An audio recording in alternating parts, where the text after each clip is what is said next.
just want to say. First is, one of the things that Lisa Amos forgot to mention is that in 2008, Jeff wrote a thesis that was titled Making Groceries. And in that thesis, this site was one of the sites identified as a hub for fresh food.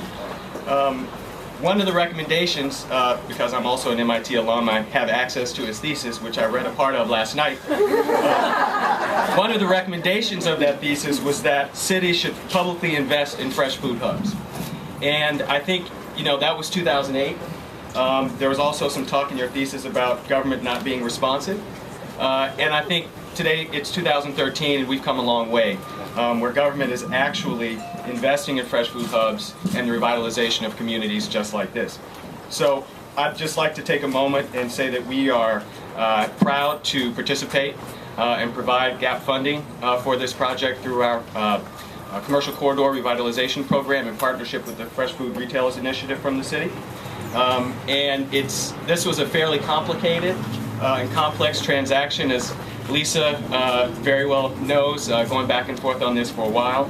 So I'd like to thank our staff, Brenda Bro, Angela Crowder, our real estate attorney, and Christina Jones, who did the underwriting on this project.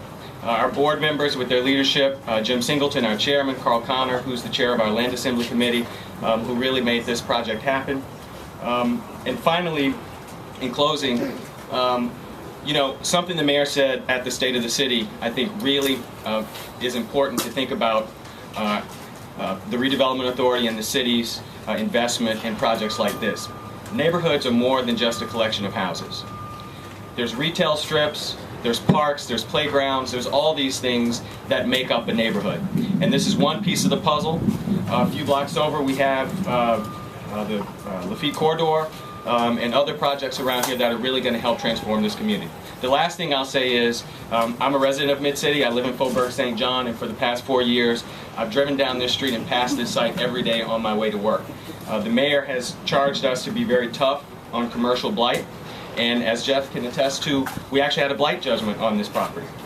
When VCC took ownership of the property, I called Jeff every day on my way to work and said, there's tires out here, there's grass that's high, there's graffiti everywhere. I know Jake had to come out a couple times and help clean some of that stuff up. So we're in a good place today. We're actually seeing action. You can hear everything behind us and on the side. And this is going to be great for the community. So thank you. Welcome everybody from the neighborhood and all the new businesses, and welcome Whole Foods.